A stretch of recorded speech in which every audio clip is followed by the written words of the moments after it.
It's unfortunate that in Nigeria you are boarding a boat, Uber, you have to send location to 2-3 people. That's the level we are across the country today. And you see, we are talking about it now because, of course, now Arise presenter, the mainstream media for a while had failed in reporting issues that has to do with insecurity, largely as they appear in Nigeria. A few months ago, a friend of mine was attacked in Jai, stabbed. She got to the hospital, Federal Medical Center, Abuja. It took them 5 hours to attend to someone that was stabbed. When they finally attended to her and they needed her to do an x-ray, we got to the place she was to do an x-ray. That was when we discovered that the x-ray machine in FMC, Federal Medical Center, has not been working. Now, it is loud now because she's out there. What has happened to her has been happening to Abuja residents like back to back on a daily basis. I would say it is difficult for you to say in Abuja in a week that you don't experience 5-6 one chance in a week. People you push from car, those that they broke their doors, their cars. The insecurity in Abuja is getting mad. I remember a few months ago, I was driving home after an event in town. Around NYSC Junction in Kubwa, around after 2 after 2, I saw more than 2 trailer load brought guys into this town after 2 midnight, and they were dropping. Those guys should be more than 200. More than 200, dropping them to do what? And we have the police. I do not think state police is really our problem. We just have set of security personnel that maybe they would say that they do not have the necessary equipment to work. However, the willingness to still work, they no get them. Most of them, because of corruption. The insecurity in Abuja is something else. And trust me, the minister of FCT, just the way he is proud in commissioning bridges and roads that people would use, he should know that Abuja residents need to be alive to use those roads. Thank you. But I would like to say what happened to Sommie is very unfortunate, and it could happen to anybody. But I have a big problem when people say security have not improved in Nigeria. Today is Independence Day. 6, 7, 8 years back, you won't gather here today. Yes, you will not. Even in Abuja, most roads were blocked because of the heightened insecurity. People we don't go to church anymore. We will now do church from our house, online services. When you go, you start searching your bags, keep your bags outside. Have we made progress? Yes. We can say we've not got to the point we want to get to. And the president even acknowledged that fact today. Because we are realists in this country. We can't say we are at the El Dorado yet. But we are making progress. For the first time, I think we have a president who is keeping to his campaign promises. Yes. No, now. Listen. If you're observant, you see that all the paramilitary services are recruiting. Why? They want to increase the number of armed forces we have. The police is recruiting. The Navy is recruiting. That's what he promised, that he will recruit people into the army, the police. You guys were laughing that he said he will give them Agbado. What is Agbado? Agriculture. And he's doing that. There are tractors, there are fertilizers.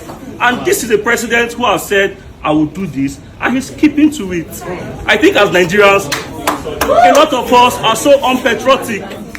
Patriotism is very important. You know, I see people push, even about the new tax law, I see people push different narratives. And these are people who should be educated. I will not wonder, my people in the village, what would not be hearing? Because as Nigerians, we don't trust our government because of our bias. We don't even give them the benefit of the doubt. For the first time in this country, we have the student loan. People run to America, to UK, and apply for loan to go to school. And in Nigeria now, we have NEL Fund. People are benefiting from it, but still same Nigerians will still discourage people and say, don't apply. Okay, thank you. Thank you. Okay. Recruiting the people they send to kill or what? For the first time in the history of Nigeria, you will see a soldier carry camera for a front. They complain. Shame on you, Obina. For the first time, soldier carry camera and they complain. Food, they not see food eat. You are recruiting who? How many people are interested to join the military today? Before, for worry, if army hang socks for rope, socks, that way the thief not go near socks. These days now, you feel who see soldier, hey, how far now? Like seriously, and you said they are recruiting people that you send without ammunitions, without food, to go and fight insecurity, and then you're talking of net funds. You are giving people loan. Then you make life difficult that 20,000 people cannot go to school.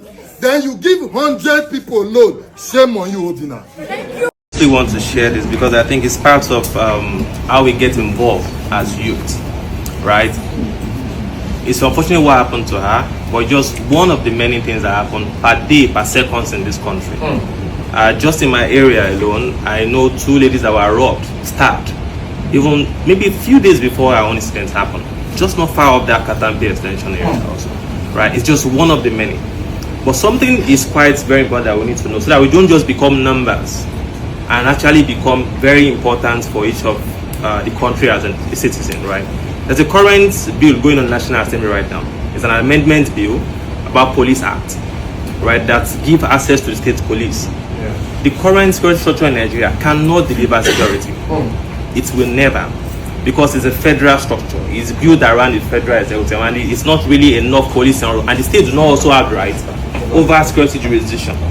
What does that tell us as person is that we need to actually get involved in all these policy making, because policies becomes realities and it becomes what happens outside. We need to look at ourselves beyond just us, but a broader citizen, right? If you have a police act right now in Abuja, it means you're giving the power to states, Abuja as a constituency rather, and then you can now start who is responsible to man that area and protect them. When the incidents happen, before police responded, it take a longer time. And even after they responded, the people that responded are quite few in number to even run after the perpetrators.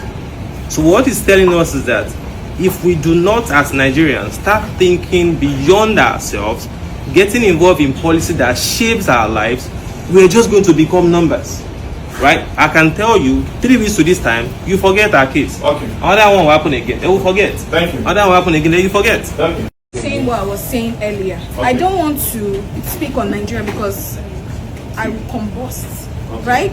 This country, I am super passionate about it, and that's why many of us have not jackpot yet. Okay. How are we celebrating 65 years of strong insecurity? I have been in this town for over 2 decades. And I could tell you that in my teenage age, I could walk about the streets of Abuja, I would say to and whatnot, 4 a.m. and nothing will happen to me.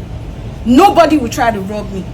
I can't try that now. It's getting worse. Like, how I won't take tell them, may they understand. It's getting worse, right? It's high time we stop celebrating bridges. A governor will build bridge, will clap. This minister will come and launch this, will clap. It's high time we stop clapping for these people when they give us the basic amenities that we deserve. You're asking us to pay tax from our salaries, that is income tax at the end of the year.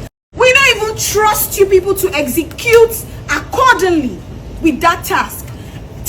Everybody here should be super mad. How do we stop being religious when for every movement I need to make, I need to calculate? My friends are here.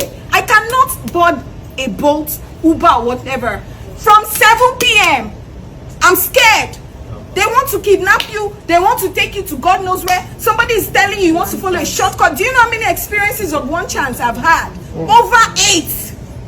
So what are we saying? The country is getting worse. Everybody everybody's hungry, everybody's starving, and it's a dog-eat-dog out there, a world out there right now. If you don't know how to eat, they will eat you. Okay.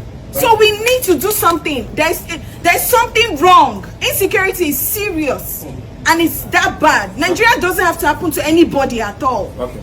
We can do something about it. You understand? Thank you. You belong to a political party here. Raise your hand. We can do something about it. But you don't want to participate in that structure that will change the system, but you can come here to talk. You don't have to be in politics. You have to be there. How do you get into governance if you are not in politics? How do you shape policies when you are not there?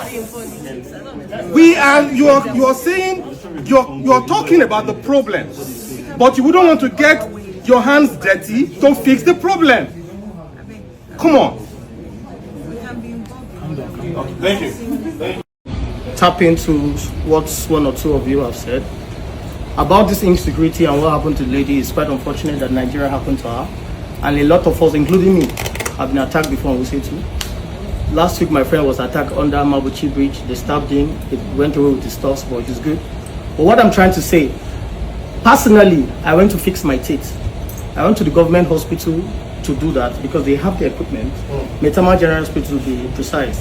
But once I got there, the staff of the General Hospital kicked me out because he saw that I can pay and took me to his own personal place. Is this the government? No. If they bring up the state police today, it's still we that they are going to employ. We don't have the willingness to serve. All we think about is capitalism, how to make way out of the little loop. When government give you loan, we try to cheat the system, we don't pay back. Any amenities that were being given as a person, we try to outsmart the system. Let me bring you back. This incident happened. We are comfortable going to an environment and pay a rent as high as 10 million naira to live in there, but we are not comfortable to join the little security operation around our community to keep us safe. The estate security is not enough. We, personally, in the US that we all complain about, there's nothing that will be happening in your neighbor's house. You see someone will not call, say 911, something is happening here, even before it gets loud. Even if it's just normal talk. Do you understand? There are numbers you could call, even though maybe you call if you know rich, but that is different. I'm just saying about the willingness as Nigerians. The time I got attacked by Chocolate Mall, I just went to buy fuel, and some guys were trying to tap me, trying to snatch my phone. Luckily, you know now, I chopped their father. So, but all I'm trying to say, there are people out there looking, and they knew what those guys are about to do, and they do shit. They didn't do shit about it. So this thing will keep happening until we as persons change our mindset before we even get to the... Yeah, so I think quick one. Yeah, I think Obina has consistently summoned that we need to be patriotic. But I will tell Obina, you don't force citizens to be patriotic. Citizens see the need to be patriotic and they become patriotic. That's one. Then secondly, maybe we need to start calling for a solution session, right? Exactly. Now I was coming to talk about his point before he mentioned it. Now there's the act establishing the Nigerian police force is being amended. I'm not sure anybody here knows anything about those acts. Now is in contributing to those acts that Nigeria gets better. It's not in coming out to just talk and talk and talk. Now when I say we need to participate in governance, it's not coming out to say there's insecurity here or coming. Now we realize all those problems are there, everybody can see it. But then how do you participate? How you participate is in knowing what's going on and challenge things on a specific basis, not rhetoric, not optics. If you go to other countries, when people come out to protest, they are specific in their demand. But when you come to Nigeria, you say you want good governance. What is good governance? You need to be specific. What exactly do you want? Now we are talking about the Police Reform Act, state police. Now I'll tell you, for me personally, I support state police because the advantage outweighs the disadvantage. People have been talking about a lot of disadvantage, which is very valid. But then what about the advantage? It outweighs. Now let us pick a model. Let's check a model that works. Let's go to the US. The US has a working federal system. They have what they call a state police system. That's what's happening in the US, and that's why you see something like New York Police Department. You understand? Now, can we do that here in Nigeria? But because we don't trust ourselves enough, a lot of us are opposing state police. We're saying if we give the governors the power to manage police, they will use it to hunt their enemies, their political enemies. Now that's because we don't trust ourselves. need to do? We need to actually do. Now, governors today cannot command the police in their states. They need to get orders from the federal system, from Abuja here. Okay. Now, if there's no network for the police commissioner to get this thing, that means whatever is happening will continue to happen.